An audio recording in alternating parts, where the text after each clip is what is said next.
nepaisant apšviestų šitoj senai norim labai pakviesti įsitraukti ir jūs, ar ne, ir tai yra diskusijos formatas, labai svarbu, kad jūs būtumėte aktyvus, juo labiau, kad kalbant apie regioninę politiką, ko gero ta įtrauktis, ar ne, ir visų dalyvavimas ir bendrų diskusijų konsensusų paieškos yra labai svarbios. Na, o kadangi esam po pietų, truputį toks prasjudinimui ir energetikai pakelti trumpas klausimas. Kaip jūs šiandienos regioninę politiką įvertintumėt, jeigu reikėtų parašyti pažymį dešimtbalei sistemai? Labai trumpai gal, jeigu galim nuo jūsų Tomai pradėti, tiesiog pažymį. Na, tikriausiai parašyti konkretų pažymį būtų labai sunku, tai gal aš pažymę nerašysiu, aš tiesiog pakomentuosiu. Žinot, regioninė politika yra sakančių, jos nėra, Lietuvoje yra sakančių, kad yra, aš galbūt tiesiog grįšiu į praeitus metus, kai prezidentas iškėlė regionų ministerijos idėją, mes tada bent jau pasiekėm sutarimą, kad pokyčio reikia.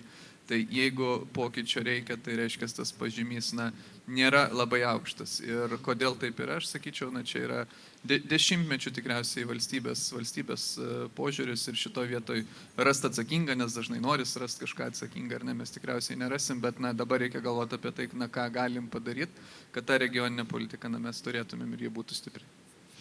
Ačiū. Tai labiau teigiamas ar neigiamas tas pažymys? Vis tiek trauktumėm į teigiamą pusę kaip mokykloje. Neigiamą nerašysim. Supratau, ačiū. Andriau, kaip jūs? Turėtų veikti. Turbūt veikia. Nežinau. Ne. Ai, taip. Gerai, ne, labai provokuojantis klausimas, nes visą laiką inicijuojant reformą darbas yra surašyta analizė apie tai, kaip viskas yra blogai. Taip, ir ką reikia keisti.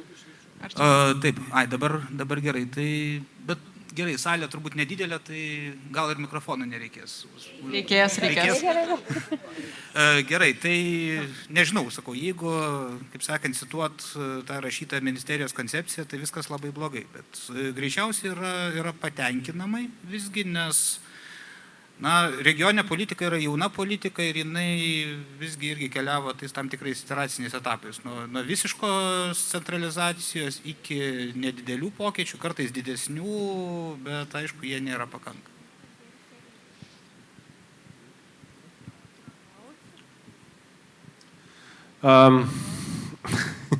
Irgi sudėtingas klausimas, čia panašiai kaip paklaustų, kiek myli vaikas savo. Tai 10-baliai sistemai. Tai aš norėčiau pasakyti, kad visi mes turbūt mylime Lietuvą, Žemaitiją ir norime, kad jai sektųsi kuo geriau. Tai aš ir atsakyčiau, kad mes mylime savivaldą, mylime mūsų kraštą, mūsų šalį ir norime tobulinti ir kad jai sektųsi kuo geriau. Tai tiesiog atsakysiu iš teigiamos pusės, nebūsiu šaržuotai pasakysiu kaip lietuvis, kad viskas blogai, viskas čia prastai, sakysiu kaip žemaitis, gera yra, bet būt geriau. Tai, aš manau, kad man paprastas atsakymas visiškai, jeigu mes dešimtmečiais kalbam apie tą patį ir gale prieinam prie to, kad turim dvi Lietuvas, Vilnių, galbūt dar Kauną ir visą kitą Lietuvą, tai šitoje mažoje teritorijoje turėtų du sakykime, elementus, manau, kad tai parodo, kad tas pažymys ne pats aukščiausias. Aišku, neigiamas, apskritai neigiamo galbūt nebūna, minusinis pažymys, sakykime, gali nuo 0 iki 10 būti, bet kad iki 10 tai labai dar kaip iki tolimų kalnų, tai tikrai. Ir jo labiau, kad mes kalbam apie tai, regioniniai formai vyksta kasmet ir po keletą tų regioninių formų visose lygmenyse, regionuose ir prezidentūroje, ir vyriausybės, ministrų lygmenių, tai rodo, kad tikrai yra dar kur stipriai padirbėti. Tai pabandysiu ir aš atsakyti klausimą. Iš tikrųjų girdžiu, kaip kolegos vardina ir kolega iš dešinės, iš tikrųjų tai apie tai, kad jeigu vyksta tokio tipo forumai, jeigu vyksta tokio tipo nuolatinės diskusijos, reiškia, kažkas yra dar nepakankamai ir kažko trūksta. Aš pats kaip Via Lietuvos atstovas rūpinamės valstybinės reikšmės kelių vystymų, plėtra ir atnaujinimais, matom, kokią turim situaciją. Ir iš tikrųjų nuolat kalbam ir ypatingai šiais metais pradedam kalbėti, kad turim didesnį skirti dėmesį regionam, regionų susisiekimui, regiono susisiekimo vystymui, kadangi kai kurie dalykai turbūt būna vertinami netgi fragmentais, bet toj vietoj pasižiūrint ir į mokyklų optimizavimo klausimą, ir į gydymo įstaigų dabar įvairias temas su jungimu ir sukėlimu į rajonų centrus, bet kažkaip kelių sektorių arba privažiuojamumą, gyventojų pasiekiamumo klausimą mes paliekam taip truputį kartais ir nuo šaliai, kalbant jau valstybiniu mastu ir valstybinėje plotmėje, tai todėl ir girdim, sakau, ypatingai šiais metais, tai, kad regionam reikia daugiau dėmesio, regionam reikia daugiau investicijų skatinant tą patį susiekimą. Ir ankstesnėje diskusijoje arba pristatymuose, kai buvo pramonininkų pasisakymas, kad kūrėsi naujos darbo vietos, tai ir mobilumo klausimas, pritraukiant darbo jėgą ir darbo rinką, mano manimu, turi būti vis tik tai patogus ir tinkamas susisiekimas, nes šiandien dienai 30 ar 50 km nuvažiuoti iki geriau apmokamos darbo vietos nebėra ta problema, tik faktas, kad turim turėti patogę ir saugę ir patikimą infrastruktūrą tam, kad galėtume planuoti savo laiką ir galėtume planuoti savo keliones. O tai kaip dabar ją įvertintumėt? Gerai. Aš gal susilaikysiu nuo vertinimo, bet manau, kad tikrai turime dar ką padaryti visi kartu, visi bendrai ir už tai šios diskusijos tikrai yra labai tema ir labai reikalingos. Tai ir tuo pačiu ačiū už kvietimą, kad turiu galimybę čia sudalyvauti. Tai gal ta gaida, kad pradėjome apie tai ar ne, kad poreikis keistis yra ir vienas iš tokių rimtesnių iniciatyvų, ar ne, apie ką jau Tomai jūs užsiminėt, apie pokytį regioninės politikos buvo regioninės ministerijos klausimų atsiradimas ir prieš metus, ar ne, prezidento iniciatyva tikrai daug diskusijų ir darbai jau vyko, tik galbūt aš klystu, pataisykit, bet pastaruoju metu labai šitos idėjos pasigendu ir niekur neberadau viešos informacijos. Dar peržiūrėjau ir naujos vyriausybės programą, nebemačiau regionų ministerijos, tai gal gali tada papasakoti, kokia yra situacija, ar šita tema dar yra ant stalo, ar ne, ir kaip tie pokyčiai tada planuojami ir kur yra tie regioninės politikos prioritetai iš prezidentūros pusės. Iš tikrųjų, jo, jūs teisi, 20-osios vyriausybės programoje nuorodos į regionų ministeriją neliko, bet iš tikrųjų tikrai duris nebuvo uždarytos į jūsų minėtus pokyčius ir iš tikrųjų pokyčio reikia. Tikriausiai ir ta idėja ir siūlymas praeitais metais atsirado ne iš niekur, tai prezidentas tą labai aiškiai įvardijo, kad pokyčio tikrai reikia, nes visi dėl to visi tam pritarė, tik visi turėjo skirtingus pasiūlymus, kaip galbūt tą pokytį įgyvendint. Prezidento idėja labiau buvo koncentruota apie ministeriją kaip įrankį, pats pasiūlymas, įrankis pats nėra sprendimas, ar ne, su įrankiu, tu darai tam tikrus sprendimus, tu jį naudoji problemam tam tikroms spręsti, ar ne.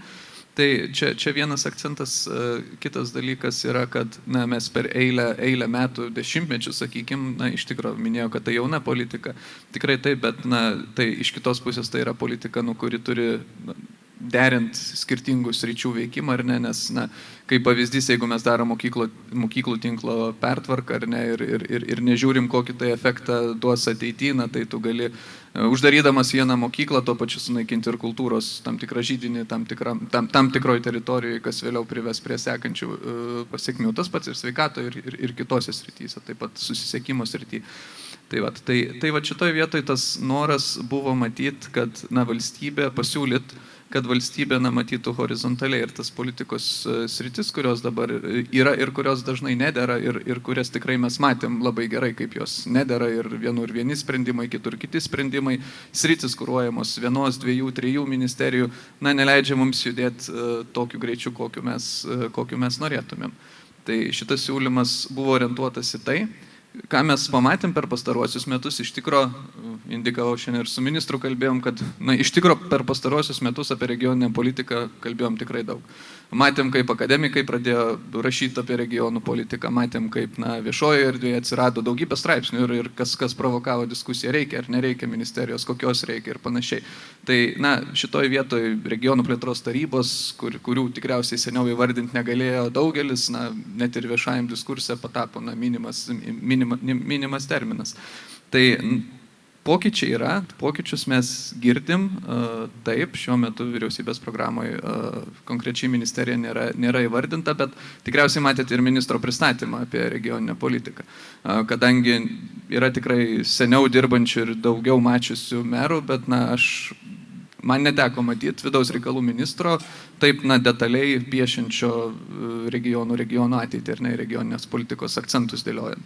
Tai šiandien turim tokią būtent situaciją. Kur tai mus nuves, tai čia yra kitas klausimas. Visgi sprendimai yra priiminėjami politikų ir čia mes jau kalbam ir apie politinę valią, ir apie laikotarpį, per kurį mes tai galime įgyvendinti. Mes tikim, kad šitas postumis, kuris buvo padarytas, jis davė tą teigiamą efektą ir rezultatų taipogi reikės laukti ir dėl jų dirbti.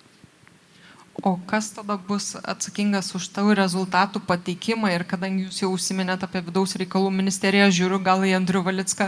Andriau, jūs gal galite tada papildyti ir papasakoti, kaip tas horizontalus regioninės politikos koordinavimas ar ne, mažiau fragmentuotos politikos įgyvendinimas ir ministro pristatytose skaidrėse atrodo šiai dienai.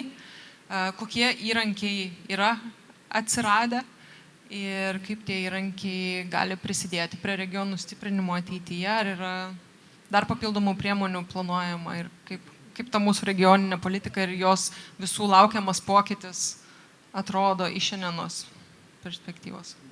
Na, kaip kolega sakė, ministerija yra įrankis. Taip.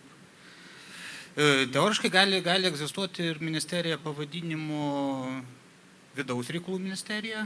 Toks dalykas, tokių dalykų pasaulyje yra. Mes esame, aišku, iš labai senos tradicijos šitą gavę, iš tarpukario dar, o tarpukariu tai buvo pasiskolinta iš vokiečių. Tai iš tarp EBPO valstybių turim dar vienus kolegas, kurioje regioninė politika kartu su saugumo klausimais yra vienoje ministerijoje, tai yra Izraelis. Tai toks institucinis modelis yra galimas, jisai yra ganėtinai egzotiškas, bet jisai gali veikti. Ką sakė ir ministras, tai viskas priklauso nuo to, kokias funkcijas, kokias galias turės šitą ministeriją, nes dabar tai yra ministerija, kuri minkštai koordinuoja kelių ministerijų fondų, pavadinkim, regioninės dimensijas. Ne bendra regioninė politika, o atskirų politikų regioninės dedamasios. Tai yra sudėta į bendrą programą, uždėta viena kepurė, ir galų gale yra šioks toks jau visai neblogai veikiantis įgyvendinimo mechanizmas regionų lygių.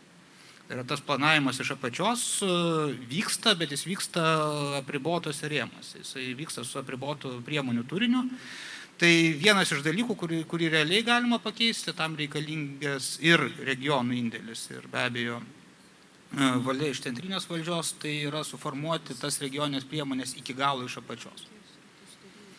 O ties tom regionai jau dabar dirba, atlieka analizę ir bando identifikuoti tas rytis, į ką mes aplikuosim po 27 metų, kad nebūtų taip, kad ministerijos nenuleido, kaip buvo pasakyta ir gerbiamo mero Telšių, taip, nepriskyrė energetikos, nepriskyrė kultūros, ir ekonomikos inovacijų ministerija irgi liko už programos ribų. Tai galima daryti kitaip ir būsimuose reglamentuose yra netgi tie vadinami teritoriniai skyriai ir pradėti programuoti nuo to, ko reikia regionams ir tai derinti su valstybės politikos rytimis, o net atvirkščiai. Taip. Tai pradėti nuo apačios ir žiūrėti, kaip tai dera su valstybės tikslais ir kiek mes galime įsikomponuoti su tuom į bendrus europinius tikslus, ir jeigu negalime įsikomponuoti, tada kokiais kitais būdais mes galime tų tikslų siekti. Dar vienas dalykas, kuris tikrai yra vis dar ant stalo ir bus ant stalo, tai yra tai, kiek regionas dabar gali priimti sprendimų pats. Taip, tai vienas, jeigu mes kalbam tik tai apie sanglaudos politikos dalį, tai yra labai mažai. Taip, o apie regiono potencialą, kurį Žemaitijoje žiūrėjome, kuris vėlgi kalba ir apie energetiką, ir apie kultūrą, kultūrinę tapatybę, bendruomenį įtraukimą, kitus klausimus, tai ten greičiausiai struktūriniai fondai šitų klausimų neišspręs. Jas reikia spręsti kitaip ir tai reikia spręsti greičiausiai per regioninio lygmens naujas funkcijas ir naujas galias. Galbūt tai gali būti darbo rinkos programos, kurios yra pritaikytos, galbūt realus profesinio mokymo planavimas vėlgi su vietiniais ekonominiais partneriais, o ne tiesiog pasiūlymų teikimą švietimo, mokslo ir sporto ministerijai, Na ir galvojant apie tai, ką regionas dar gali padaryti be to, kad jisai turi tam tikrą pinigų dalį, sakykime taip, 30%, bet kokias politikos sritis jisai formuoja vietos lygių. Tai apie tai bus diskutuojama ir tai turbūt gali pakeisti dalykus. Na ir paskutinis dalykas irgi iš ministro turbūt irgi akcentų, tai yra, na, jeigu jau vidaus reikalų ministerija yra koordinuojanti regioninę politiką, taip, tai jinai turi koordinuoti horizontalias politikų dedamasias su pilna atsakomybė. Taip, tai tokia sistema, kai yra 3 ministerijos, kurios formuoja bendruomenių politiką, turbūt nelabai yra gera ir na, bent jau galima sumažinti ministerijų, tų sričių, kurios yra išdalintos tarp kelių ministerijų.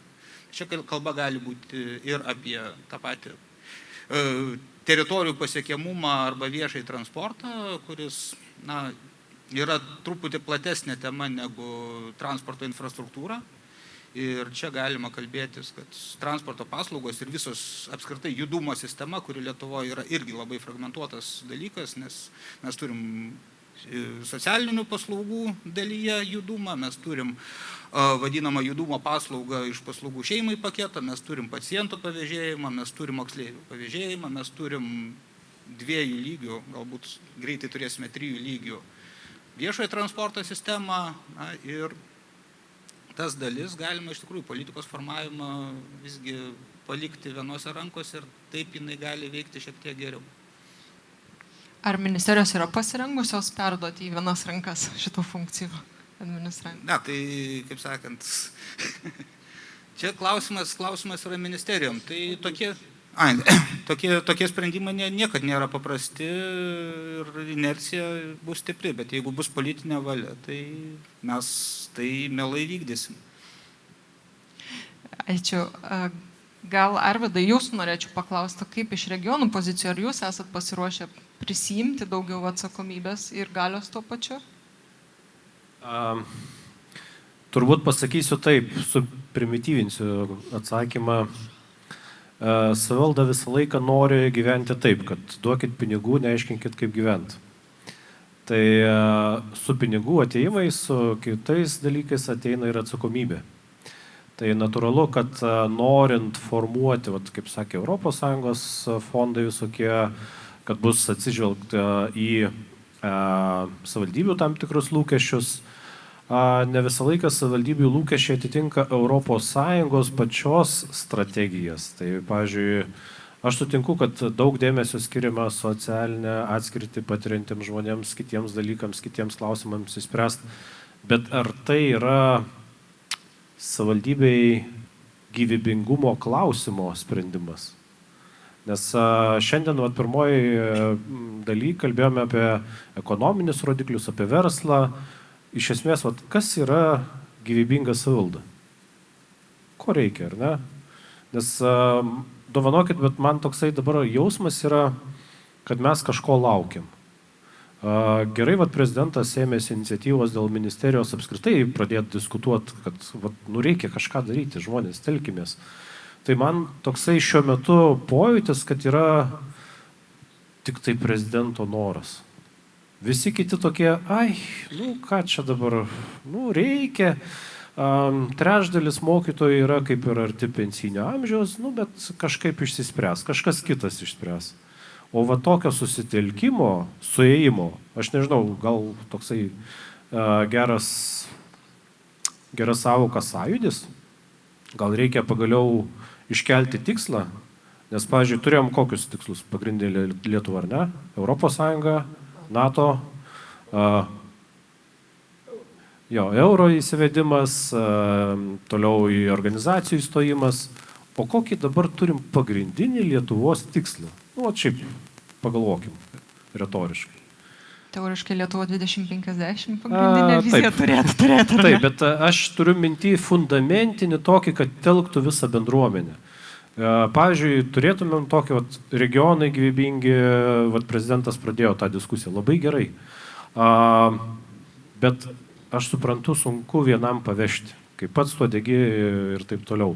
Ar yra prisidėjimas iš visų politinių organizacijų, ar yra pritarimas iš visuomenininkų, ar yra sutarimas, nežinau, su tais pačiais žurnalistais, Tai man norisi tokio telkiančio kažkokio tai darinio, kuris sakytų, kad mes norime, kad tais metais turėsime pagrindinį tikslą tokį. Aš suprantu, yra daug strategijų prirašyta, daug apie tai galvota, bet tai neužkuria tokio laužo, kur visi degtų.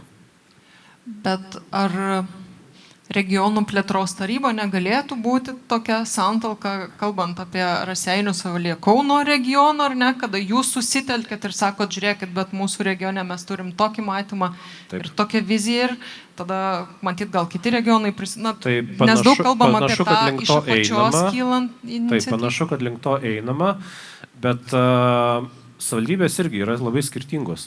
Kaip ir regionai yra labai skirtingi visoje Lietuvoje. Pavyzdžiui, čia buvo gražus žemėlapis su Žemaitija, kur kiekvienas kažką akcentą turi.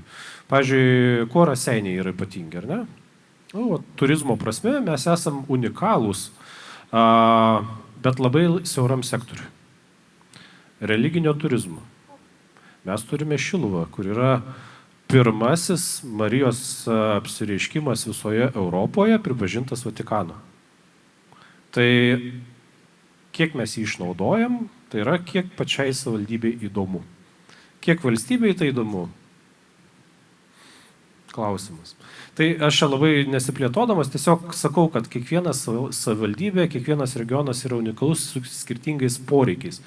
Jeigu mes sakysime, kad mes norime visas regionas tapti energetiškai nepriklausomais, pasistatysim daug vėjo jėgainių, ar tikrai to reikėtų? Kiekvienai savivaldybei viską daryti. Gal reikėtų specializuotis kiekvienai savivaldybei. Pavyzdžiui, viena savivaldybė specializuotųsi gerų gyvenimų seniorams. Pavyzdžiui. Kita savivaldybė specializuotųsi, pavyzdžiui, kokią nors jaunimo mokymų, kokią nors profesijos, ar ne. Kita dar kažkokiais dalykais. Pavyzdžiui, kita savivaldybė specializuojasi, turim, nežinau, Palangą, Birštoną, turizmo tam tikros sektoriaus, ar ne, irgi specializacija. Tai aš gal ir tą turiu minty, kad jeigu mes kalbame apie savivaldą, turėtų būti specializacijos, tam tikras dėmesys centrinės valdžios tai specializacijai. Ir galbūt ne vien tik tais ES lėšų panaudojimas, tačiau ir tikslinis dotavimas tai sričiai. Tai yra pačios valstybės. Na tai apie ką jūs šnekat, labai primena regionų specializaciją, kur irgi turėjom iš dalies tokį raundą. Andrius purto galvą, norit gal papildyti? Taip, ne, apie specializacijas tai atskira tema, nežinau, Giedrius čia yra kažkur, tai nepabėgo, tikiuosi. Tai... Ne, man atrodo, vienas iš idėjos autorių. Taip? Taip. Tai, sakau, vienas iš autorių šitos idėjos ir buvo čia šito forumo organizatorius. Kur jinai strigo ir kas su jie buvo negerai, tai nebuvo įrankių. Nebuvo įrankių. Taip, pasirašyti gražią strategiją galit, Klaipėdos regiono strategija labai graži, irgi visi komplimentai. Tik tai tiek, kad jeigu tai strategijai reikia prašyti, kad ją vykdytų kažkas kitas, tai jau yra problema. Taip, tai nėra jūsų nusavybė ir dažnai jūs neturite funkcijų, galių ją įgyvendinti. Tai, o specializacijos strategija jinai veiksminga tada, kai pas jūs yra įrankių rinkinys, kai pas jūs yra žmogiškieji ištekliai, kai pas jūs yra formalūs įgaliojimai, kai pas jūs yra teisė priimti sprendimą. Tai trumpas komentaras toks, jeigu mes apsisprendžiam, ką veikia regionas, tada galima galvoti apie, į kur jisai specializuojasi. Kol kas tai yra savivaldybių reikalai ir tai mes būtume labai laimingi ir tas pats funkcinių zonų pratimas buvo kažkiek bandymas surasti tą ypatumą savivaldybės, taip, tai kad kai kurios infrastruktūros iš tikrųjų nebandoma daryti vienodai visur, bet pasižiūrima į tai, kiek jie galės naudotis dar aplinkitės savivaldybės ir tada, ten susitariama, kuri imasi lyderystės ir į ką investuojama. Bet tai yra vietos lygių, nes vietos lygių funkcijos ir įgaliojimai yra ganėtinai didesni negu dabartinėse regionų tarybose. Tai ir teisingai suprantu, kad specializacija kaip įrankis galėtų atsirasti tam tikram įrankių rinkinį, nes apie tai iš principo kalbama ir bendrajam plane, kur kalbama, kad teritorijos turi dirbti su savo potencialu ir panašiai. Tai teritorijos visada turi dirbti su savo potencialu, bet tam nereikia galbūt kartais ir to skambaus žodžio specializacija. Tam reikia elementarios SSGG analizės, ne, kur yra ta stiprybių dalis ir pasižiūrėti, kas tenai yra. Gerai, Sigitai, gal, kad jau pradėjome apie specializaciją, viena iš jo dalių yra verslo įsitraukimas. Tai ar šiandienos regioniniai politikoje verslas jaučiasi išgirstas, dalyvaujantis, prisidedantis? Tai grįžtant prie Giedriaus, būnant vidaus reikalų viceministru, būtent ta baltoji knyga ir buvo kuriama ir buvo studija atlikta, žodžiu, ir iš jos buvo likę, iš visos Lietuvos regionų buvo likę 3 regionai, regioniniai centrai, kurie ir turėjo toliau baltojo knygo numatytą tą linkmę ir vystytis. Tai aš labai džiaugiuosi, kad tada mes kaip tik tai ir su Giedrium diskutavom ir vienam iš regiono plėtros tarybos posėdžių. Būtent tą vis tik tai idėją, kad palikti 3 centrus, na, pakeitėm ir galutinai vis tik tai nebėjom tuo keliu, buvo padaryta kitaip. Tai aš džiaugiuosi, kad tada verslo būtent balsas buvo išgirstas, tada mes buvom kaip tik tai regionų plėtros tarybų nariai su balso teise ir dalyvavom taip labai aktyviai tuo metu. Dabar gaila, kad to nėra ir aš tikrai visada linkiu ir kviečiu ir merus irgi vis tik tai palaikyti tą idėją, kad suprantu, kad tai yra kažkokie biurokratiniai reikalai, kurie na, kol kas to neleidžia, bet jeigu to kažkada buvo galima, tai vis tik tai verslą įsitraukti. Ir tas patariamasis balsas, aš manau, kad na, toks svaresnis dalyvavimas verslo jisai tikrai naudingas. O kalbant apie, dar grįžtant apie regionų ministeriją, tai apskritai aš tikrai džiaugiuosi, kad prezidentas parodė lyderystę šiuo atveju ir matydamas tą, kaip ir jau buvo kalba, kad matydamas tą problematiką, kad nesisprendžia reikalai, regionai eilę metų, dešimtmečiais iš esmės kalbam, bet situacija eina tik tai blogyn. Jeigu kalbam apie tą patį švietimą, kalba buvo, kad mokytojų po ten 5 metų 30% neliks į pensiją išeis. Dabar jau trūksta ten apie 1500 beveik mokytojų šiandien, tų pagrindinių specialybių fizikos, matematikos, lietuvių, kitų. Tai ir apie tai mes nekalbam, o juo labiau regionuose ta padėtis yra iš tikrųjų prasta, mokyklos užsidaro, na, aišku, galim kalbėti, kad ir moksleivių mažėja, gydymo įstaigos taip pat, bet jeigu kalbam apie tą, vėlgi noriu prezidento poziciją pasidžiaugti ir kad apie tikslą, kai kalbėjom, koks yra tikslas, tai bent jau prezidento įvardintas tikslas buvo gerovės valstybė. Tai gerovės, aišku, plati savoka, ją, kas ten įeina, galima, aišku, detalizuoti, bet iš esmės, kad gerovė tai yra ir vaikui, žodžiu, ir paaugliui, ir suaugusiam žmogui, ir senam žmogui, ir verslui, ir kultūrai, bet kam apskritai, kad visi gyvenam gerai. Tai va ta regionų ministerija, aš manau, kad kaip tik tai būtų tokia idėja, kad sustiprinti. Aš irgi nelabai įsivaizduoju iš esmės kaip regionų viena ministerija, nes kadangi jau kalbant apie švietimą, tai švietimo ministerija turi savo funkcijas ir regionų ministerija neperims tų funkcijų, vis tiek bus lygiai taip pat susisiekimo ar kažkuria tai kita ministerija. Tai vat, kaip šitas visas modelis turėtų veikti, man nėra labai suprantama, bet idėja, kad čia reikia daryti ir kažkokius tai konkrečius žingsnius, yra labai svarbi. Ir kalbant ne vien tik tai apie, žodžiu, apskritai kalbant, pažiūrėkime į pasaulį, kas dedasi. Vat Indija, ar ne dabar? Indija irgi yra daug regionų, stambesni žinoma negu Lietuvos, bet ir mokestinė sistema buvo skirtinga visose, daugelį regionų buvo skirtingi mokesčiai, netgi skirtingi mokesčių dydžiai. Dabar jie čia visai neseniai padarė vieningą sistemą. Vieningą sistemą mokesčių, visi yra vienodi. Tai vėlgi bando daryti konkurencingumą, kad konkurencingumas atsirastų pačios Indijos kaip šalies. Vėlgi lustų gamyba, investuoja ten 10 milijardų, 100 milijardų iš esmės į lustų gamybą. Indija planuoja tapti, iš esmės pirmaujantį lustų gamyboje. Kartu dar Amerika irgi dalyvauja šitame. Tai yra žiūrima jau, šiam globaliu mastu žiūrima į tą visą regioninę, geopolitinę netgi situaciją žymiai plačiau.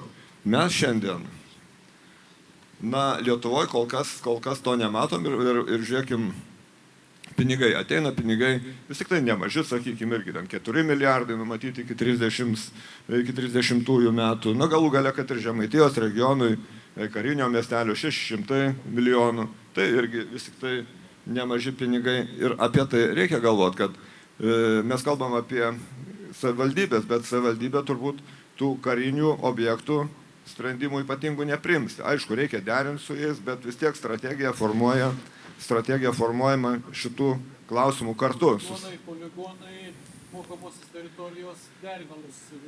Ne, aš sakau, derinamos kartu yra derinamos su savivaldybė, bet vis tiek finansavimai visi kiti ateina iš kitų fondų, jau čia ne savivaldybės. Ir tai va, tai tas klausimas, tas glaudus bendradarbiavimas, jisai būtinas yra tarp savivaldos, tarp vyriausybės ir be abejo verslas, kadangi verslas tai turėtų būti vis tik tai, vėlgi aš grįžtu prie tos, kad šitoj trijulėj, toj grandinėje verslas turėtų būti irgi klausomas, išgirstas ir atsižvelgiama jo nuomonė, nes mes kodėl dabar investicijos, kur ateina? Ten, kur yra sąlygos, ten, kur yra darbuotojai, ten, kur yra gera aplinka ir ten, kur yra sprendimai priiminėjami. Pažiūrėkime vėlgi, Amerikoje sprendimai labai greit dabar priiminėjami. Vat, sakau, tokie kaip muitai, per trumpą laiką visam pasauliu muitai atsirado. Iraną greitai sutvarkė irgi, Irano tą atominę programą irgi. Lietuvoje man ir merai kalba, kad viskas labai ilgai sprendžiasi. Tai mes čia turėtumėm galvoti, norint tą regioninę politiką pagerinti, tiek regioninę, tai duoti daugiau savivaldai teisių ir kartu tuos sprendimus, kuriuos priiminėja centrinė valdžia, kurie nuo jų priklauso, ir žemės visi keitimai, kad jie būtų labiau operatyviai daromi. Tai tas yra, norint kažką tai išjudinti, mes neturim būti kaip ir Europa. Viskas lėtai, viskas pas mus irgi taip pat. Jeigu mes taip lėtai būsim, mes niekada neiškeliausim kažkur aukščiau. Ačiū. Tomai, jūs norėjot replikuoti? Jo, iš tikrųjų buvo išskirta ir pastebėta apie tą tikslą, ar ne? Ir čia gerovės valstybė nuskambėjo prezidento ar nekelta idėja.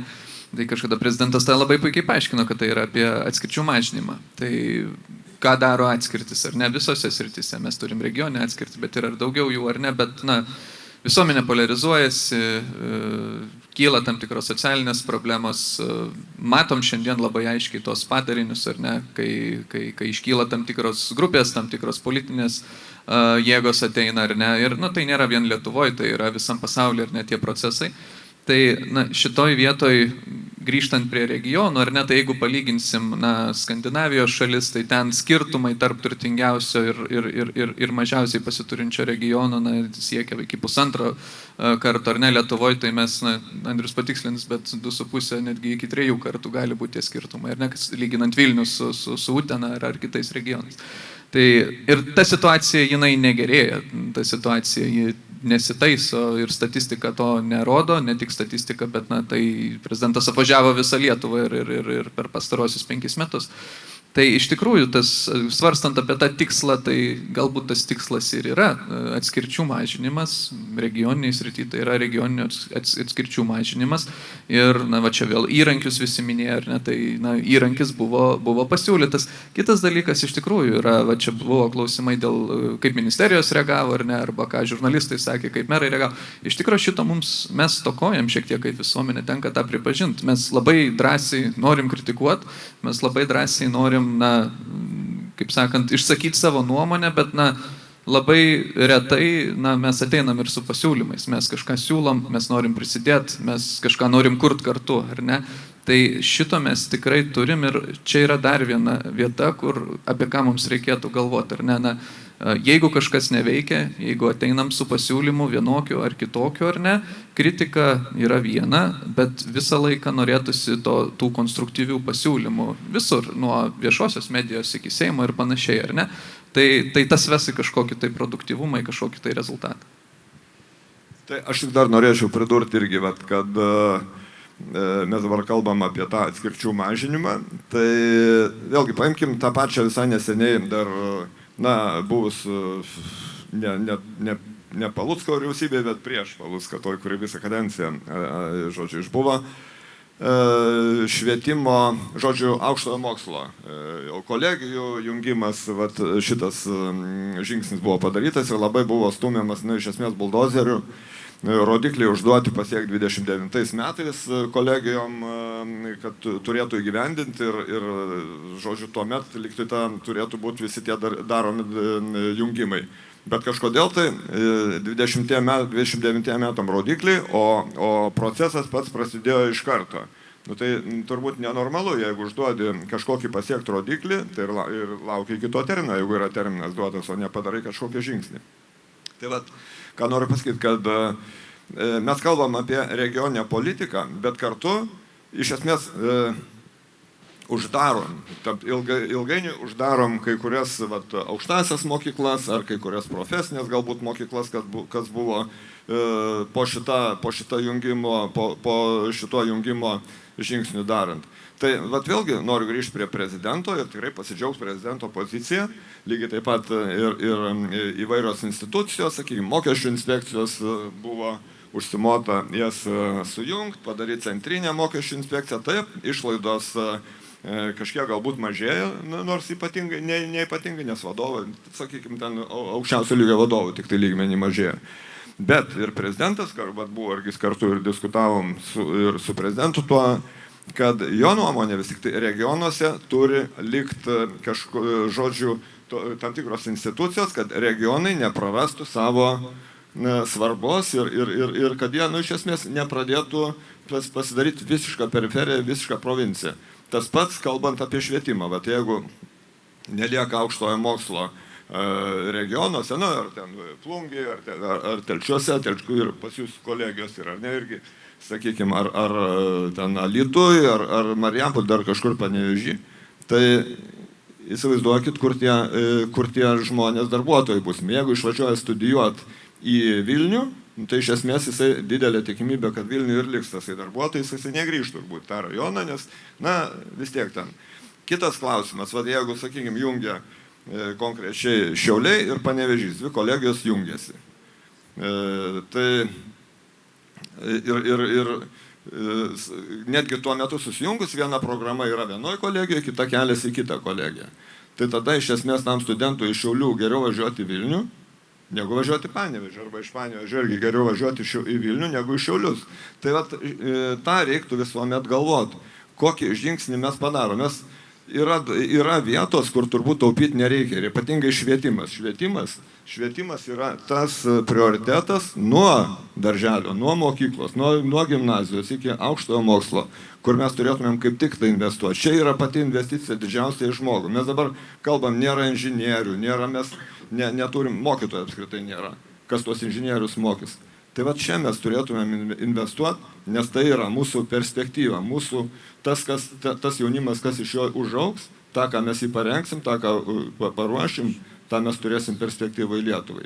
Mes turim įsiklausyti galų gale ne tik tai į politikus, bet ir į verslo, į švietimo, į kultūros bendruomenės, kur reiktų pagalvoti plačiau, ne vien tik tai siaura, kad yra tokia politinė linija, kaip dabar, sakykime, socialiniai dalykai. Mes tikrai verslą žlugdom su tokia politika.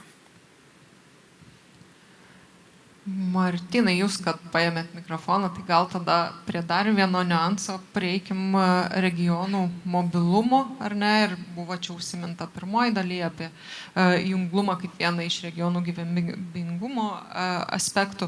Ir mobilumas gyventojų be abejo regionuose labai svarbus, tačiau taip pat netgi pertraukos metu teko su ne vienu žmogum kalbėti ir apie tai, kad kitais metais berods laukia pokyčiai, ar ne, kada savivaldybės taps savininkai kelių.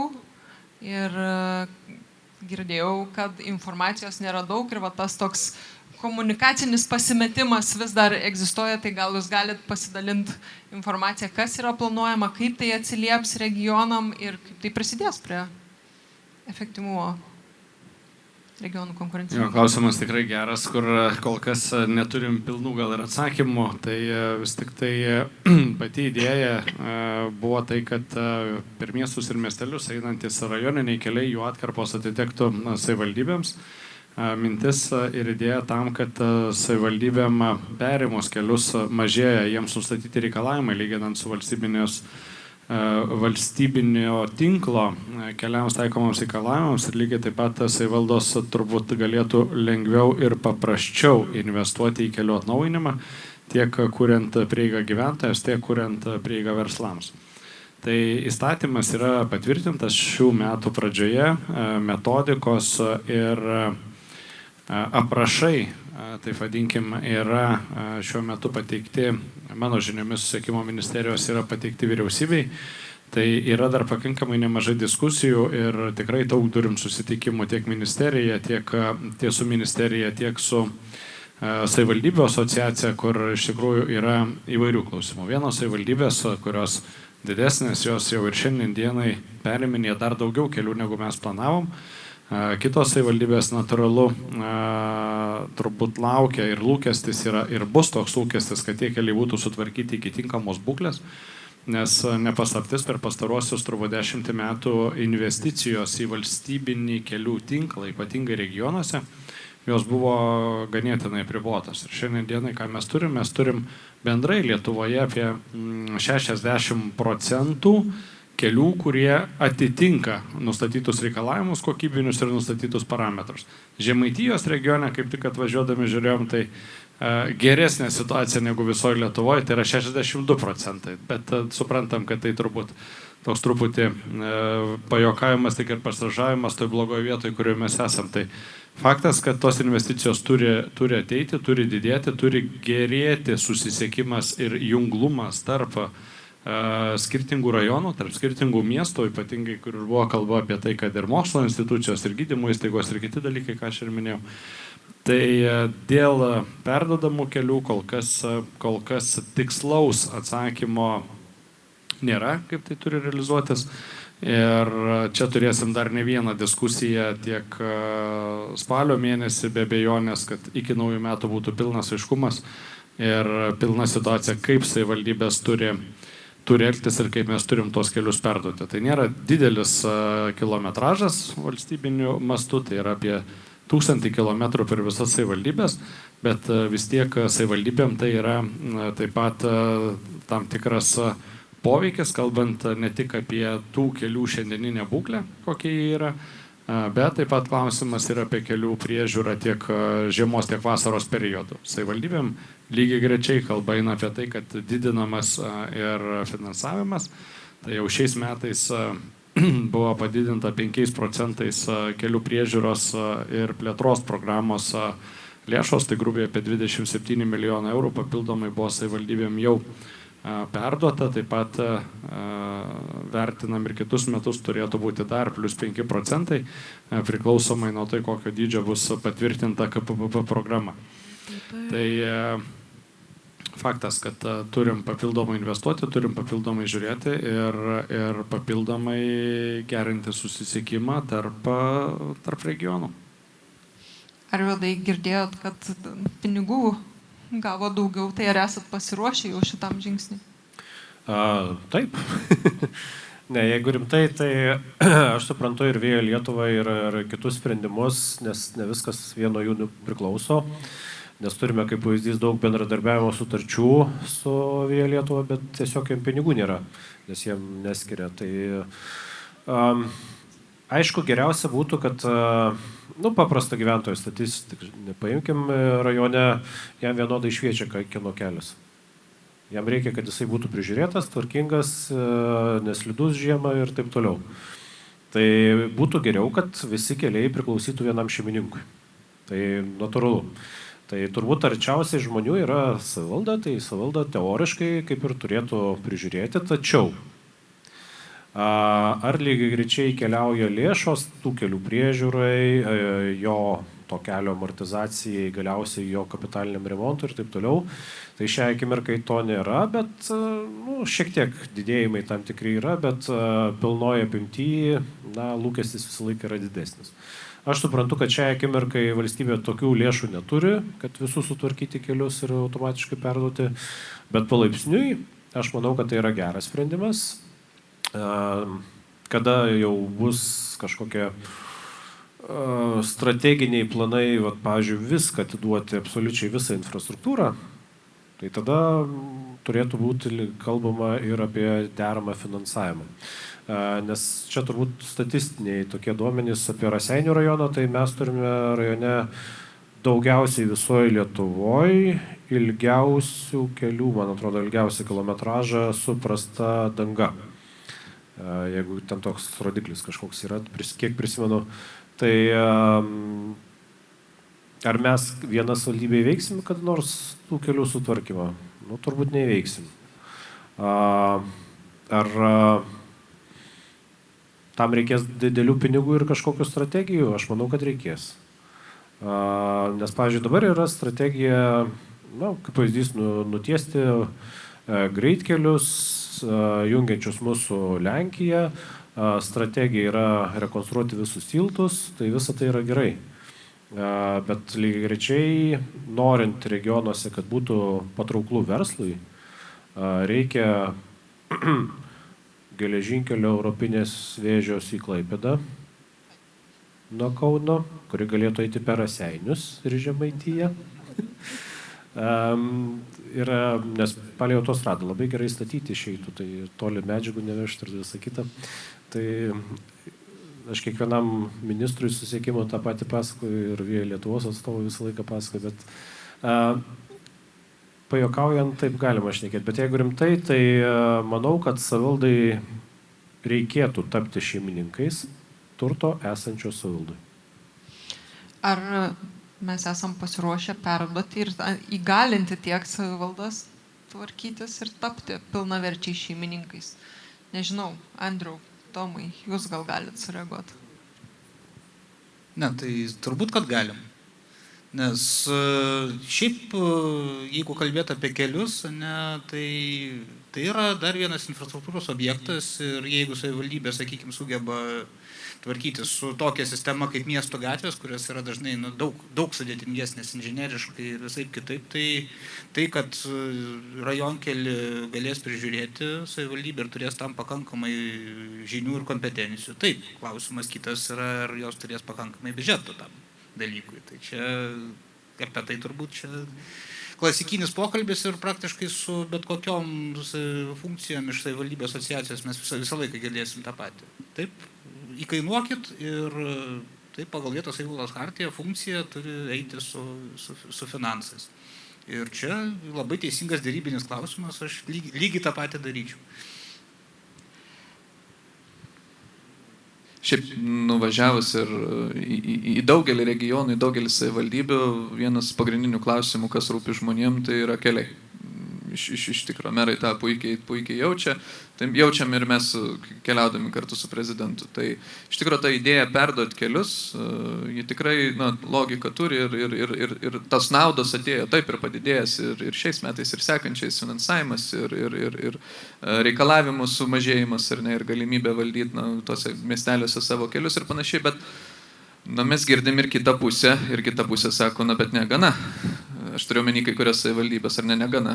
Sutvarkykit ir perduokit ir panašiai, ką Via Lietuvos vadovas sakė, kad valstybė neturi tokio kapšo pinigų, kad sutvarkyti visus kelius, bet keliai yra šiaip esminė dedamoji, nes jeigu žiūrėsim ir apie tą pačią regionų dar neplėtrą kalbėsim, tai tas pasiekiamumas, tas mobilumas, jis yra labai svarbus, kuo jis vyksta keliais.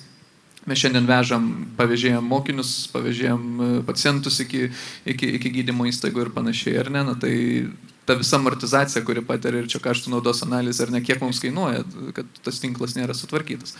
Bet čia kitas klausimas. Tai iš tikrųjų, kelias yra svarbus ir šitą puikiai žmonės savivaldoje supranta ir suvokia. Na ką, mes palėtėm pakankamai nemažai temų, tai dabar norėčiau kreiptis į salę ir laukiam jūsų klausimų. Tik tai tiek, kad mums nelabai matosi tos salės, gal būtų galima truputėlį pašviesinti. Tai aš dar vieną temą noriu paliesti, apie kurią buvo užsiminęs ir gerbiamas vidaus reikalų ministras. Tai yra būstas.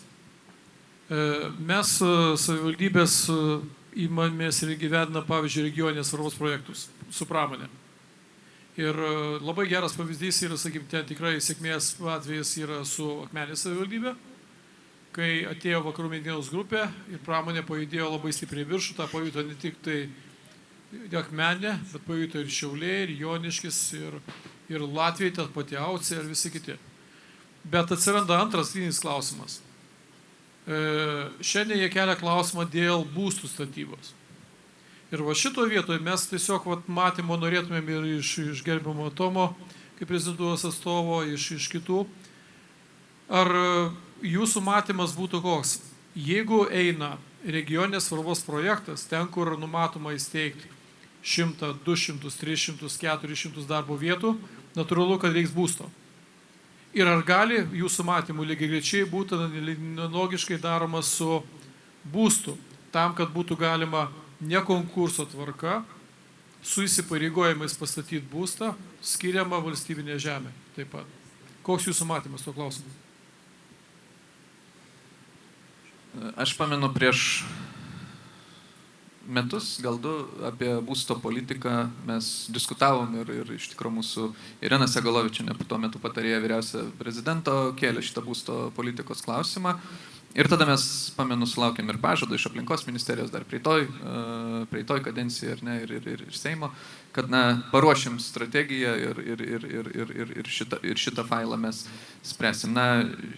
Aš puikiai pamenu ir ministerijos darbus turiu omeny regionų, patikslins kolega, bet kas pas mus konkrečiai koordinuoja ir atsakingas už būsto politiką, tikriausiai turim ir aplinkos ministerijos failą, ir socialinės apsaugos jo ir panašiai.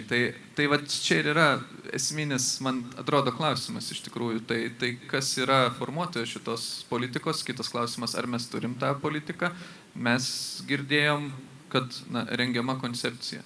Tai Andrius gal daugiau pakomentuos, bet mes turim bėdą šitoje vietoje. Tai gerai.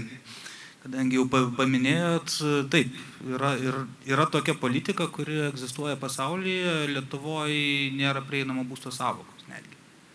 Kaip pareiškinė, yra socialinis būstas, yra daugiabučių modernizacija. Ir yra savivaldybių būstas, kuris realiai turi tą patį statusą kaip ir bet kurio kito savininko. Savivaldybė turi teisę turėti turtą ir tame turte gali būti savivaldybės būstas. Bet tokios politikos, kad tas būstas yra remiamas, kad jisai atlieka tam tikrus irgi visuomeniai reikalingus tikslus, kad tai yra plačiaja prasme viešoji paslauga, kurią užtikrina savivaldybė, to pas mus nėra. Ir kitas dalykas, kad ir ta pati prieinamas būstas kol kas yra tai prieš beros 2 metus sugalvotas srities pavadinimas, užrašyta už jį atsakinga ministerija, tai yra aplinkos ministerija. Aplinkos ministerija šiuo metu nusipirkusi konsultantus rašo papirinį dokumentą. Kaip tą dokumentą reikės įgyvendinti, mes kol kas nežinome. Taip? Tai iš to sprendimas yra tam tikras, visgi pasakyti, kad tai yra regioninės politikos dalis, taip, kad parama būsto plėtrai, ta prasme, tas pats regioninės politikos forume, beje, visa diskusija buvo. Tai yra tam tikros formos, yra tam tikros paskatos, iš tikrųjų, kurias politikos priemonėmis ar vystytojai, ar ten tie vadinami pelno nesiekiantis vystytojai egzistuojantis, yra ten pusiau viešieji, yra kooperatinio būsto formos, yra kitos rėmimo priemonės, jas galima formuoti, bet, pradedant turbūt nuo institucinės sąrangos, to instituciniai sąrangoje, bent jau mano asmeninė nuomonė, turėtų būti regiono plėtros taryba, nes regiono plėtros taryba priima sprendimus dėl regioninės svarbos projektų, pavyzdžiui, šitam kontekste, taip. Ir lygiai taip pat dėl paskatų taikymo vienokių ar kitokių, ar vystytojai, ar žmogui, kuris nori atsikelti regioną, turbūt irgi sprendimus turėtų priiminėti ne pagal vienodą standartą, kuris nesuveikia ir virto plėtra priemiesčiuose kažkuri centrinė valdžios institucija, bet turi priimti regionas, atsižvelginti savo geografinius, demografinius, galų galia savo politikos tikslus, savo plano tikslus, tai gali veikti, bet kaip ir visi kiti, tai yra, turi būti ne konsultantų parašyta strategija, turi pradžiai būti institucinė sąranga, kad tai veiktų. Arvydai, norėjot sureaguoti? Kas nesusidūrė, tokį pusiau retorinį klausimą turiu. Ar įsivaizduojate savivaldybės standartinį būstą. Kaip jisai atrodo? Matau, kai kurie šypsosi, žino, apie ką kalbu. Čia labai jautrus klausimas iš tikro, nes turbūt drįsiu pasakyti, kad koks 70-80% būsto savivaldybinio, tai yra ir socialiniai būstai, ir kitas, jie nelabai atitinka kažkokiu minimalių standartų. Tai vienas dalykas. Tai mes kaip savivaldybė galvojame, kaip pradėti spręsti šitą klausimą. Galbūt parduoti dalį turto, kad gyventojai patys tvarkytųsi, galbūt dar kažkokių sprendinių ieškoti. Ieškojame įsigyti, pavyzdžiui, būstų. Tai, kaip pavyzdys, savivaldybė ieško neįgaliesiems pritaikyti būsto pirmame aukšte ir spėkit kokią kainą. Maždaug 2 kambarių būto Raseiniuose. 85 000. Tai yra kosmosas kaina. Tai mes netgi pradėjom svarstyti, gal mums apsimoka formuoti sklypus ir statyti paprastus karkasinius pastatus, lengvų konstrukcijų ir tai panašiai turbūt ir kainuotų su dalinė apdaila. Aišku, reikėtų ten savivaldybinių kažkiek dadėti, bet, pavyzdžiui, tos europinius, kur galėtumėm panaudoti, tai yra čia labai jautrus klausimas ir labai svarbus klausimas, tai yra būsto prieinamumo klausimas regionuose. Nes naujų daugiabučių praktiškai nestato, Raseiniuose vienas daugiabutis yra statomas, po nepriklausomybės turbūt antras. Tai, bet jį stato privati kompanija, ten būstai jau yra išpirkti, būsto vidutinė kaina maždaug 120 000 be apdailos. Tai įsivaizduojat kainos kokios. Tai apie būsto prieinamą regione yra iššūkių ir aš su Naujosios Akmenės meru kažkada kalbėjom, tai jis džiaugiasi, bet turi ir bėdą. Džiaugiasi, kad yra darbo vieta, bet kur atvykti žmonėm gyventi yra jau sudėtinga. Pagyvėjo, aišku, rinka, pagyvėjo sklypų formavimas, naujų statyba, bet tai užtrunka laike. 2 metai, 3 metai, kai kada. Tai čia taip pat sutikčiau, kad reikėtų tam tikro pamąstymo strateginio, ko reikia regionuose. Tai yra būsto prieinamumas, vienas iš tų klausimų, kur reikėtų taip pat spręsti. Ačiū. Dabar jūs sekantis buvot.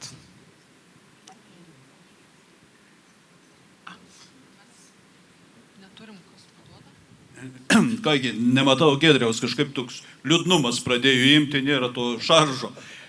Pabandysiu pašaržuoti. Iš tikrųjų, prisimenat, kai pačioj pradžioj Giedris sako, užmerkit akis, tuos 35 metus įsivaizduokit. Prisimenat, ne? Tai, sakykime, ponas važiuoja link Laukės, misliai sako, reikėtų komelį nusipirkti, nes ten Jomarks vyksta, jeigu čia kur nematau meras telšių apie Laukės Jomarkus gerą žen, dabar galvoja, kokį tom komelį? Su komeliu, be komelį, geri dovintis bus. Atvažiavo iš Brekas, išlipt, segonį prišoka, sak, ponali, matau, sunkoms tavis spaud, rūpėčių turi, tu pakelk rankas į viršų ir užsimerk. Ir viskas pres. Pakėlė, užsimerkė, nuled rankas, atsimerk, akurat. Palingvėjai. Kišenis toštas, portmanat nemėra. Vadinasi, rūpės nebėra, komelis nebėra pirkti. Va šitą ir regioninį politiką. Iš tikrųjų, kai mes pradedam kalbėti, iliuzijų mes tu turim. Į tą, į aną, bet viskas pasibaigia. Kur? Kai prapuola pinigai. Šitoje vietoje. Dabar klausimus konkretus vėl Lietuva. Iš tikrųjų, tas keliais. Vienas iš pagrindinių tų klausimų ir yra, kai sakant, jeigu su gyventojais kalbės, susisiekimas. Kelias ir tikrai, kaip meras sakė, jam nusispjaut, kam tas kelias priklauso, svarbiausia, kad jis būtų geras. Ir kaip taisyklė, kaltas yra tas, kas arčiausiai. Tai yra savivaldybė, nors galbūt ten savivaldybė nieko dėta yra. Dabar kokia nauda vėl Lietuvai perdodant šitos kelius būtent savivaldybėm ir kokią čia kiaulę jūs norit pakištom savivaldybėm. Aš galiu pasakyti kitas dalykas. Sakykime, medicina, ne? Irgi regioninė politika, mes iš tikrųjų turime regionuose rūpintis gyventojų sveikata, o ne tai, kad, sakykime, iš Plungės turim baladotis į Vilnių, kad ten, sakykime, išgydytų slogą, ar ne? Na, pavyzdys, Plungėje, ne, priėmamas, naujai reikia pastatyti, kad atitiktumėm standartus, buvęs vienas ministras sako, jūs panaikykite tą, aną skyrių, gausite tiek pinigų, dar merų, juokiausi, sakau, o jeigu mes visą ligoninę uždarytumėm, kiek gautumėm pinigų? Na, čia viena dar politika buvo. Gerai, nusprendėm, pastatėm, padarėm, bet iš tos regioninės politikos, iš kažkur pinigų, gavom absoliutų nulį. Vadinasi, savivaldybė paklojo savus pinigus. Tai reiškia, kad kumelės mes nenupirksim. Nes pinigus mes sudėjom iš savivaldybės biudžetų, kur tikėjomės, kad galbūt ateis par ministerijas kažkokius tos lėšus į regioną. Ar nebus tas pats ir su keliais? Kelius gausim, kai sakant, tik pavadinimą, ten yra nubrėžtas, jau, kai sakant, prieš 40-50 metų kažkas buvo nutiesęs, o toliau kaip norit. O su pinigais, gal bus, o gal ir ne. Jo, tai ačiū už gerą tokį kaip ir komentarą, bet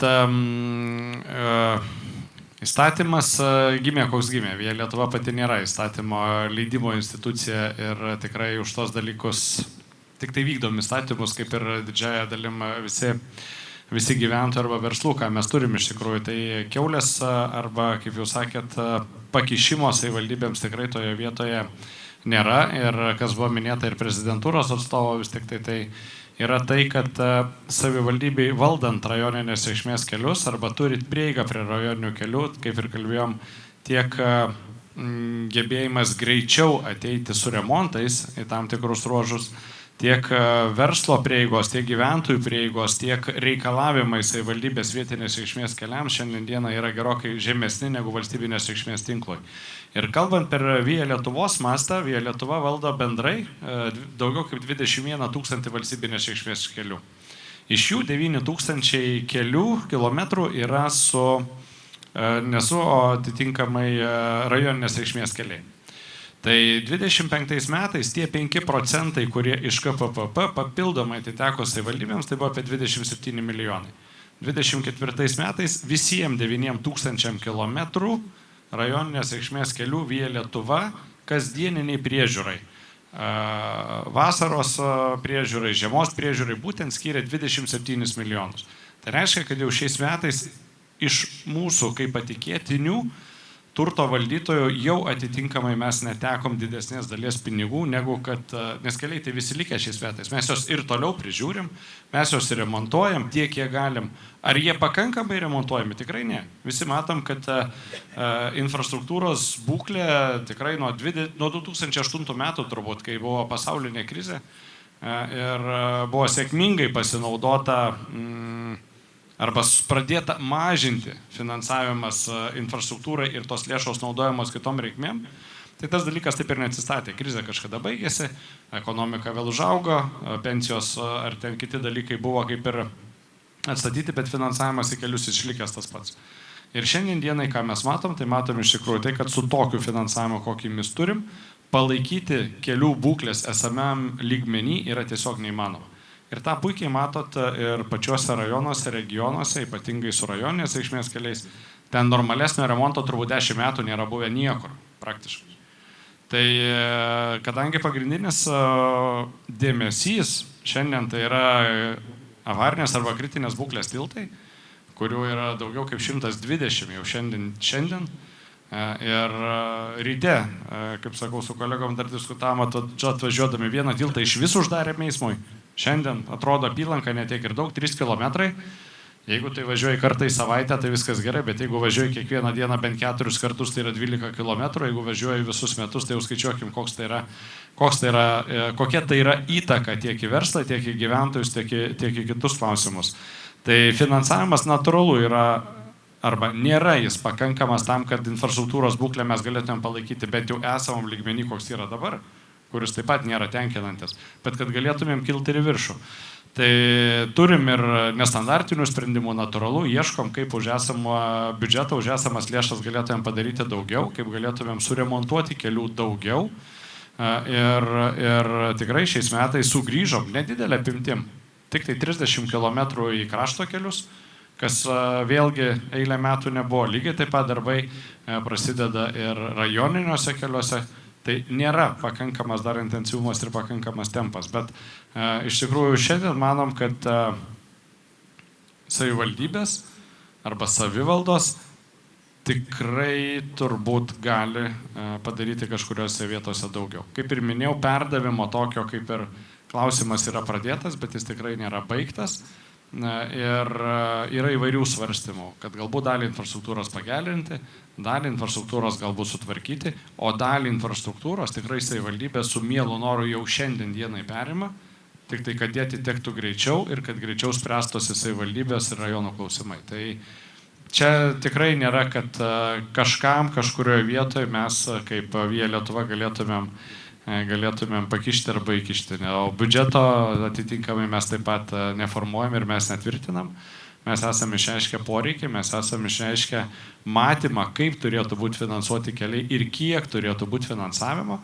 Yra paruoštas, čia taip simboliškai, iki 35 metų, bet yra paruoštas taip pat 10 metų investicinis planas Via Lietuvos. Mes esam susiskaičiavę, kiek reikia investicijų iki 35 metų, per 10 metų, kad Lietuvoje būtų pabaigta tiesti Via Baltica, kas yra svarbus ir esminis dalykas, tai yra transeuropinis koridorius.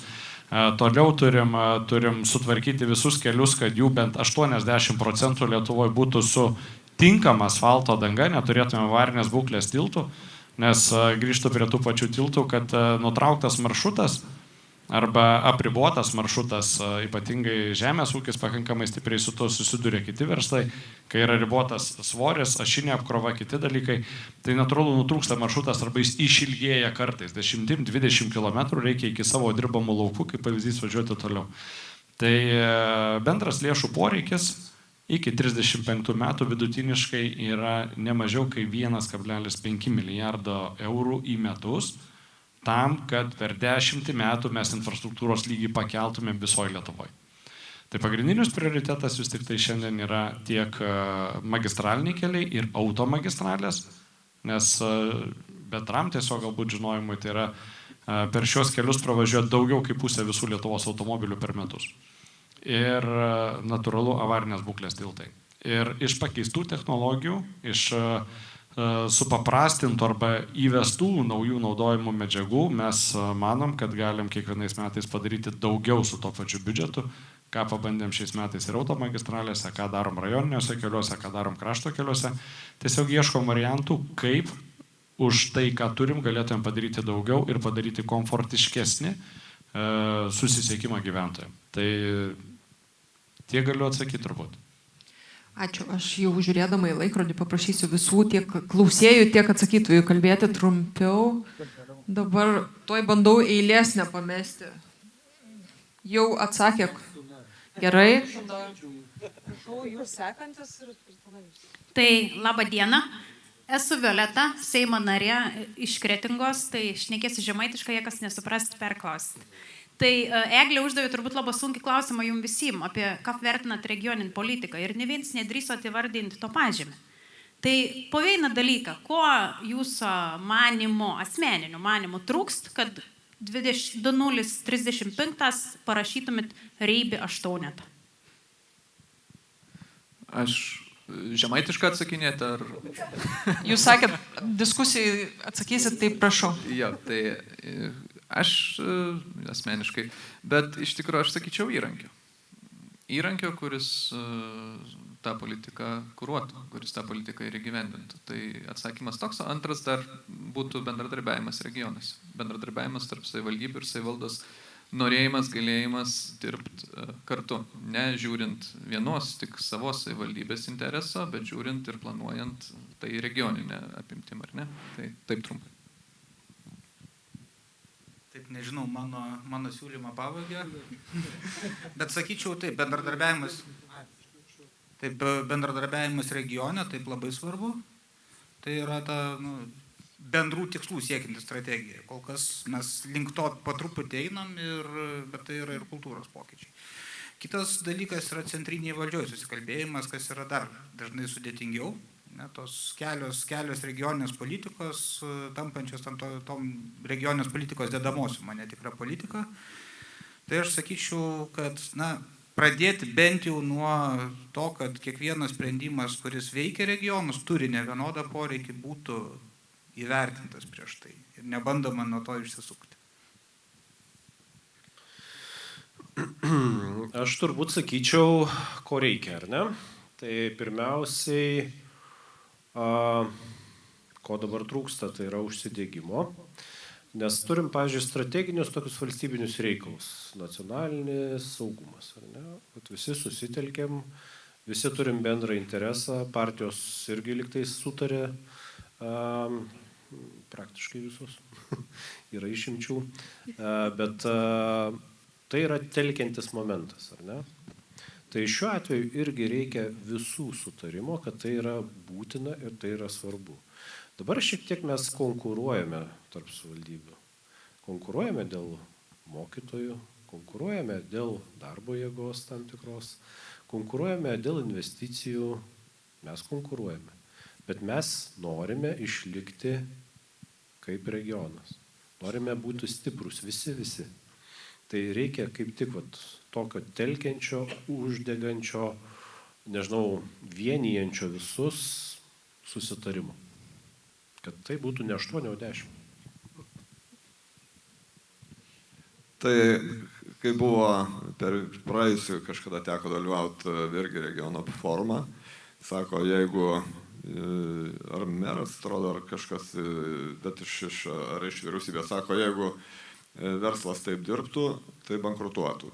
Tai aš ir linkiu, kad ir politikai dirbtų kaip verslas, kad jeigu šiandien galima kažką tai į kažkur investuoti ir gauti gražą, tai reikia šiandien daryti, reikia greitai daryti. Ir ne veltui aš minėjau Indijos pavyzdį, kur tie regionai, ir dar nepasakiau, kad Indija sumažino labai stipriai mokesčius, iki 5%, kai kurios mokesčius 0 padarė, kad Indija taptų konkurencinga. Mesgi šitoje geopolitinėje situacijoje mūsų valdžia mokesčius pakėlė. Vokietija kaip tik tai duoda pinigus dabar Volkswageną, bando gaivinti ir Volkswagenui sutrumpina darbo savaitę, ir kadangi nėra darbo, ir tą kompensuoja. Nesakau, kad tai geras sprendimas, bet iš esmės tam laikui, kad žodžių leidimą tam gavo. Lietuva, mes einam visiškai atvirkštiniu keliu. Tai mūsų politikai reiktų, kad pasižiūrėtų truputį su verslininko gysleliai šitą visą klausimą, ir aš manau tikrai ne tik 8, bet galima ir 9, galbūt ir 10 parašyti ateityje. Kaip infrastruktūros atstovas turbūt sakau, kad svarbiausia yra keliai, arba vienas iš svarbiausių dalykų tai yra tinkamas ir saugus susisiekimas. Netgi vokiečių berods yra studija, kad išvystyta infrastruktūra, išvystyti tinkami keliai prie bendro vidaus produkto prideda iki 4% bendram kontekste. Ta matom puikų Lenkų pavyzdį. Ir Lietuvoje yra keletas jų pavyzdžių, kai atėjo didieji investuotojai į Lietuvą, tarptautiniai investuotojai į Lietuvą, tarp žmogiškųjų resursų kelia ir kitus 2 klausimus. 3 teisingiau. Tai yra energetika, yra internetinis ryšys ir yra patogus susisiekimas. Tai manau, kad biudžeto formuotojai turi papildomai vertinti ir tai, kad kelias vis tik tai jis yra visiems svarbus. Mes visi girdim regionuose, girdim rajonuose, girdim iš žmonių begalę nusiskundimų, kad kelio visiems reikia, bet kelias be investicijų jūs tiesiog nepasistatys. Ir taip yra tiesiog tokia teisybė. Aš atsiprašau, Arvydai, 3 žodžius komentarą norėjot. Dėl mokesčių šiek tiek buvo užsiminta, tai trumpa mintis tiesiog. Kiekvienas norime gyventi geresnėje infrastruktūroje, norime būti saugus. Ir manau, kad kai mokesčiai yra, kalbama apie mokesčius, na, aišku, dabar išėjo kaip išėjo, bet aš nieko prieš būčiau mokėti nacionalinio saugumo mokestį, žinodamas, kad mano 50 eurų bėgioja pamiškiai ir saugo mane. Nu, šią vaizdžiai sakau. Lygiai taip pat aš būčiau linkęs mokėti 50 eurų, kad aš galėčiau važiuoti gerų asfaltuotų kelių papildomai. Na, aš čia tiesiog tokiai lyriniam nukrypimui. Gerai, ačiū. Labadiena, esu Vytautas Buivydas, Žemės ūkio rūmų vicepirmininkas, jaunasis ūkininkas Ir iš tikrųjų jau beveik 15 metų girdžiu panašiai tas pačias problemas, tik tais kitam formate, kad kaimai nyksta, regionai nyksta, nepatrauklus kaimai. Ir tai yra lyg ir pasiekmes, bet priežastis tai yra, kad tas regionas nėra patrauklus. Ir jeigu mes kelią padarysim, tai turbūt neišspręs problemos. Turi būti žmogui patogu gyventi, jaunimui, ir tai yra galimybė dirbti, užsidirbti. Tai yra ne tik darbo vietos, bet, kaip aš sakau, uždarbio vietos turi būti, nes darbo vieta tai nereiškia gero uždarbio vietos. Turi būti mokyklos kokybė, gera švietimas, kad būtų. Ir labai svarbu jaustis saugiam toj vietoj, kur tu esi. Ir šiandien, ką aš matau, kad mes kalbam apie tą patį socialinį būstą, ne? Bet ne apie socialinį būstą, mes galim kalbėti apie nuosavą būstą, bet šiandien, norint pastatyti nuosavą būstą, iš tikrųjų ta biurokratija yra tokia, kad praeina noras ką nors daryti. Daug lengviau yra tiesiog užsienį nusipirkti būstą, nes Lietuvoje, sakykime, eilę metų buvo tos pačios sodininkų bendrijos. Pasižiūrėkim, kiek yra tų bendrijų, mažų bendruomenių, netgi didelių bendruomenių. Lietuvos sodų bendrija 6000 yra sklypų. Žmonės užaugo kelios kartos, jau ten auga ir nieko tokio blogo. Bet šiandien, prieš praeitais metais mes norėjom netgi panaikinti sodininkų bendrijos tokią galimybę, kad jie supaprastinta tvarka galėtų tuos mini būstelius pasistatyti. Tai nereikia kalbėti apie socialinį būstą, tiesiog sudarykim sąlygas žmonėms, kurie nori pasistatyti tą supaprastintą tvarką ir ypatingai regionuose. Nes kada mes tas pačias sąlygas tom pačiom statybom pradedam taikyti Vilniaus miestui ir regionams, tai tada ir atsiranda ta biurokratija ir tas nebenoras tiesiog kažką daryti, investuoti. Džiaukimės, kad ateina, kiekvieną priimkim ir padėkim už rankos, kad tu tik statykis, tu tik daryk ir puosyk. Dabar, kalbant apie pinigus, tai visi kalbam, kad jų trūksta, aš tai matau, kad tų pinigų yra. Ir, sakykime, vien žemės ūkyje mes turime apie dabar, sakom, 4 milijardai, tai suma ateina į naują finansinį laikotarpį, bet jų sklaida yra neteisinga. Ir čia yra labai svarbu iš tikrųjų, kad tie pinigai būtų paskirstyti tiem, kam tų pinigų labiausiai reikia. Tai yra pirmiausia maisto pasigaminimui, atskirties mažinimui ir aplinkosauginiam problemams spręsti. Šiai dienai ką mes turim? Aplinkosauga, plius minus atrodo Lietuvoje pas mūsų nebloga, bet maisto pasigaminimas pas mūsų yra labai prastas. Mes 3 kartus grūdų pasigaminame daugiau negu mums reikia, bet būtinų produktų, kiaulienos, daržovių, vaisių, uogų mes neturim. Tai reiškia, pinigų gaunam, bet juos neteisingai paskirstom. Ir dar viena bėda, kada kalbam apie regionus, tai aš pastebiu, kad didelė dalis pinigų skirtų kaimo vietovėm ir atskirčiai mažinti nueina į Vilniaus rajoną, nes Vilniuje yra daugiausiai ūkininkų ir jaunųjų ūkininkų, tai vėlgi tie regionai, kurie turėtų gauti, jie negauna tų pinigų. Tai sutvarkykim tos reikalus ir iš tikrųjų regionuose pasidarys geriau. Ačiū. Gal sureaguot, kas nors norėtų? Aš gal labai trumpai dėl perteklinių reikalavimų galbūt. Tai tokį labai trumpą pavyzdį. Seniau statybos pridavimas kainuodavo paprasto gyvenimo nuo 35 € ir per labai trumpą laiką.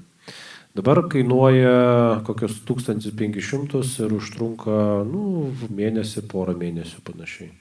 Tai tiesiog ministro įsakymas toksai yra atsiradęs ir dėl to pertekliniai dalykai.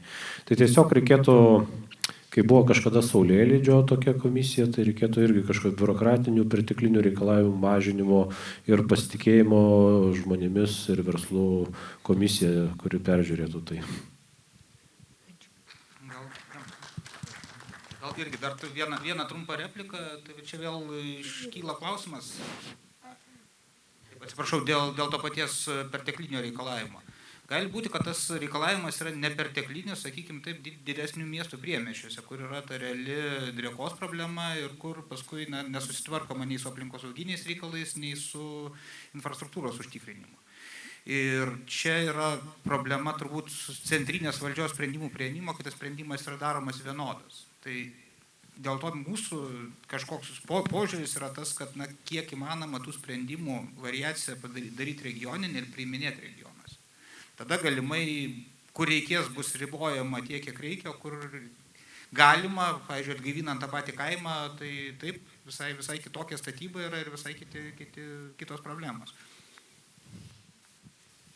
Labą dieną, esu Gintautas iš Telšių. ūkininkams, mokslininkams. Tai aš siūlau atsigręžti savo simbolius. Pažiūrėkim, kon kiekvienas miestas gerbė to. Tai Telšius, pažiūrėjau, yra religinis kunigs ir taip toliau. Tai atsigręžkim tą, kad turim ir specialiuokim pagal simbolius. Tai aš tą mintį turiu ir noriu padovanoti, kaip pavyzdį, Žemaitiją sukurti, tai yra sujungti religiją, turizmą ir žemės ūkį. Ir padovanoti Žemaitijos avį. Tai čia kaip pavyzdys. Ir kad mūsų žemių protėvius vaikščiot, turėjom žirgus, ne, kad reikeliavo. Tai aš noriu, kad mano žemės protėvių sukurta avis keliaut po visą Europą. Čia pavyzdys. Ar dar turim klausimų? Nematau lyg. Yra? Taip. Labadien. Egidijus Narmantas, Telšių tarybos narys. Labai įdomi diskusija, ačiū, labai įdomiai klausiau. Matosi, keliai yra svarbus ne tik regionam, tai yra visai Lietuvai svarbus. Ir ko gero mes visi matom, kad turim 2 greičių Lietuvų. Tai turim Vilnių, Kauną ir regionus. Ir Arvydas labai Raseinių meras teisingai pasakė, mes tarpusavį konkuruojam. Konkuruojam ne su Vilnių, Kaunu, o tarpusavį kaip regionai. Kas gydytoja geresnį gaus, kas mokytoja geresnį gaus, kas daugiau pasiūlys geresnį būstą ir taip toliau. Tai reikėtų pradžiai ir mum, tiem mažesniem regionų miestam, turėti tokią bendrą strategiją ir konkuruoti su ta pirmąja Lietuva, kaip aš vadinu, Vilnium, Kaunu, ir partraukti žmonės atgal į regioną. Ir manau, kada veiksim vieningai, ta konkurencija nėra blogai. Mes emigracija pirmyn atgal Lietuvoje, mes nemigruojam kažkur į užsienį. Tai kaip suvilioti žmonės, kad sugrįžtų. Tai iš tikrųjų milijonas yra idėjų ir galima ir vienokį, ir kitokį. Aš manau, kad reikėtų, kad kaip ir Akmenės, iš tikrųjų labai sėkminga istorija yra. Akmenė ką padarė, su Akmenės meru teko kalbėti. Sako, kam mum trinkelės, jeigu neturėsim tom trinkelėm, kas vaikščio žmonės. Tai numetė visus europinės įsisavinimus, gavo šansą prisitraukti tą globalų verslą ir dabar sprogo. Tiesioginė ta žodžio prasme sprogo Akmenės rajonas. Tai pavydėtina sėkmė. Aišku, kaip aš matyčiau, galėtų atsirasti diferencijavimas. Kūrėsi pramonės parkai, yra mokestinės lengvatos, bet taip pat ir Kauno priemiesty yra lezai vadinamieji. Bet mokestinės lengvatos tai tokios pačios yra. Tai kad galėtų atsirasti diferencijavimas, jeigu, pavyzdžiui, pramonės parkas, kur nors Kauno priemiestyje galėtų vienokias mokestinės lengvatas turėti, o ten, nežinau, Telšių pramonės parke galėtų didesnės mokestinės lengvatas turėti, taip verslas skatinamas būtų kurtis regionuose, natūraliai atsirastų ir darbo jėgos, ir kiti dalykai. Tai kaip jūs numatytumėte? Ar yra norinčių?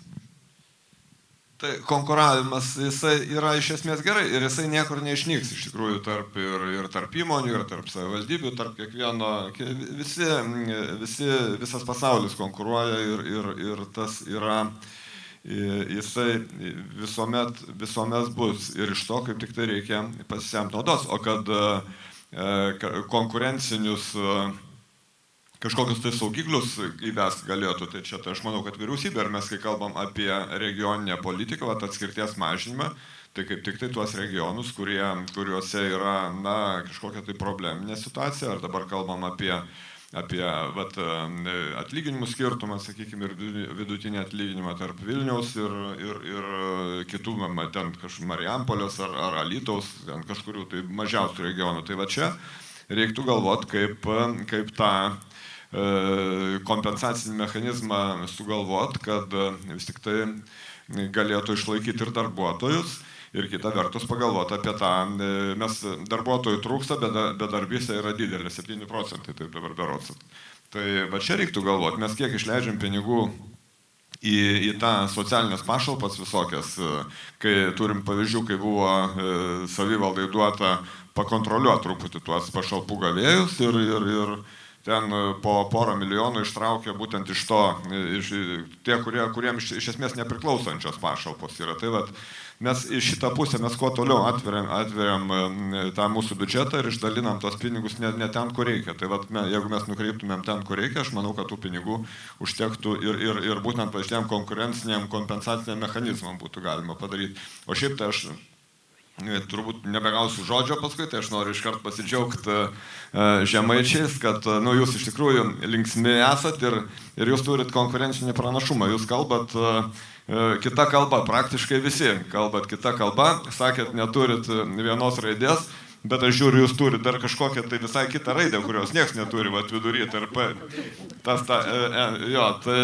Tai iš tikrųjų šaunuoliai esat ir užsispyrę esat, žemaičiai, tikrai galit daug ką padaryti. Tai vat, aš linkiu jums visiems sėkmės, Žemaitija regionas yra vieningas, stiprus, galingas ir tikrai jūs turit daug konkurencinių pranašumų. Ir dar pabaigai visai noriu pasakyti apie, kad mes vat irgi konkuruojam. Jūs turit Gargždų krepšinio komandą, Neptūną Klaipėdos, mes turim kitas komandas.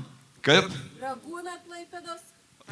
Tai va, tai jo, bet kadangi aš pats krepšinio ir komanda pas mane yra, tai žodžiu, aš linkiu konkuruoti ir ta gerąją prasme sportinė, ir versle, ir savivaldo, visur konkuruokim gerąją prasme, siekim Lietuvai aukštų rezultatų. Na, Sigitas jau kaip ir gražiai šitą linksmą gaidą ir pabaigė visą mūsų diskusiją ir apibendrino. Iš kitos pusės man matyti, reziumuojant, tikrai daug temų ir skaudančių temų ir pasiūlymų buvo paliesta ar ne, bet ko gero kalbos kalbom, bet darbai pasidaro juos darant. Ir kiek aš išgirdau diskusijai, didelė iniciatyva ar ne ir lūkestis matyti teks prezidentui toliau liečiant ir vedant šitą temą.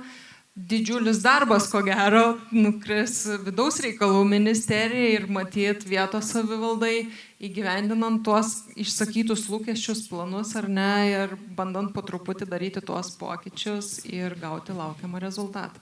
Tai dėkui jums labai visiems už pasidalintas mintis, ačiū labai visiems, kurie buvot kartu, klausėt ir dalyvavot ir matyt lauksim kitų sugrįžtančių. Ačiū jums.